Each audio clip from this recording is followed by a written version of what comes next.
शरद जी, क्या आपको लगता है कि सरकार ने गलती कर दी अरविंद केजरीवाल को गिरफ्तार करके? मुझे लगता है कि जो बीजेपी इस समय है सरकार में, वो जो भी काम करती है तो plan A, plan B, plan C सारे कैलकुलेट करके ही करती है। तो उन्होंने जरूर अपनी अपनी गणना तो जरूर की होगी। अब ये सही है कि आगे भविष्य किसी ने देखा नहीं होता, तो हो सकता है कि कुछ चीजें ऐसी हैं जो उन्होंने नहीं कैलकुलेट की थी, उस तरीके की चीजें हुई।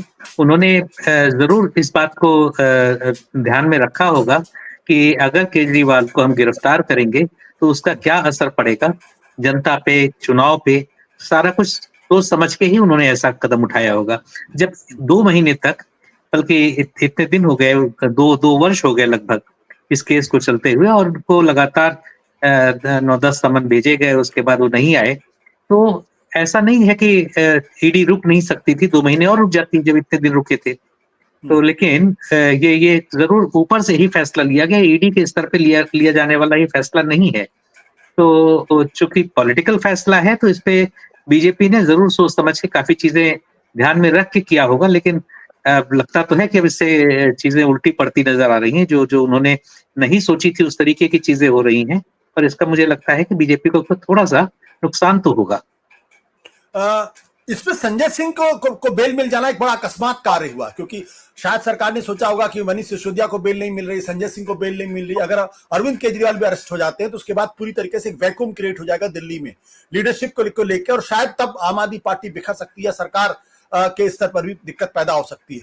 लेकिन क्या आपको लगता है कि अरविंद केजरीवाल का यह कहना कि जेल से सरकार चलाऊंगा और संजय सिंह को बेल मिल जाना, इन दो चीजें ऐसी थी जिसकी वजह से बीजेपी का दांव उल्टा पड़ गया? शरद जी, आप ठीक कह रहे हैं, बिल्कुल। संजय सिंह को बेल मिलना अपने आप में बहुत बड़ी घटना है, और वो इसका पूरा फायदा भी उठाएंगे। संजय जी एक बहुत अच्छे वक्ता हैं, हम लोगों ने उनको काफी समय से देख रहे हैं। संसद में उनके जो भाषण होते हैं वो ऐसे होते हैं कि लोग मतलब जो तालियां बजाने लगे, उस तरीके के भाषण उनके संसद में भी होते हैं, और मंच से तो होते ही हैं।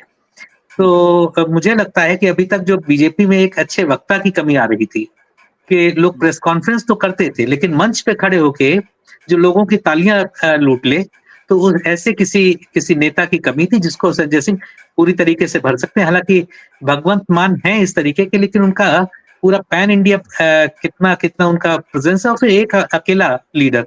तो अब ये जनता में ये मैसेज जाएगा, और बल्कि जाने लगा है, कि एक पार्टी जिसकी 2 राज्यों में सरकार है, जिसके और कई राज्यों में विधायक हैं, और कई राज्यों में उसकी पैठ बनती चली जा रही थी, तो ऐसी पार्टी को, जो कांग्रेस के बाद सबसे बड़ी पार्टी है फिलहाल देश में क्षेत्रफल के हिसाब से, तो ऐसी पार्टी को उसके सबसे बड़े नेताओं को गिरफ्तार करके उसको पंगु बनाने की कोशिश थी, जो लगता है कि अब धीरे धीरे विफल होती नजर आ रही है।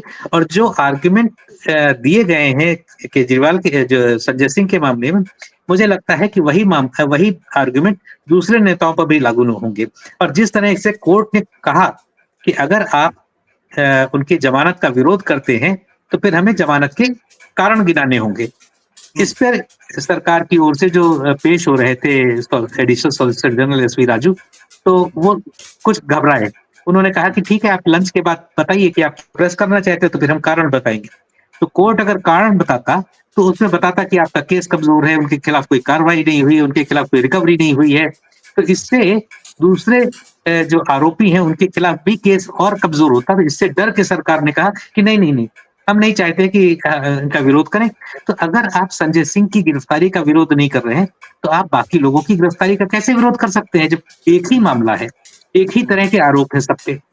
और केजरीवाल का भी यही कहना है कि आप हमें चुनाव से रोकने के लिए, चुनाव प्रचार से रोकने के लिए इस समय कर रहे हैं। मेरे खिलाफ आपके पास कोई सबूत नहीं, सिवाय इसके कि कुछ लोगों ने मेरे खिलाफ बयान दिए, और वो बयान भी उन लोगों ने दिए हैं जो कहीं ना कहीं या तो बीजेपी को पैसा दिया है जिन्होंने, या बीजेपी से उन्होंने मतलब ईडी ने जिनकी गिरफ्तारी का विरोध नहीं किया, कि किसी के पीठ में दर्द हो जाए और उसको आप जमानत दे देते हैं और उसका विरोध नहीं करते हैं।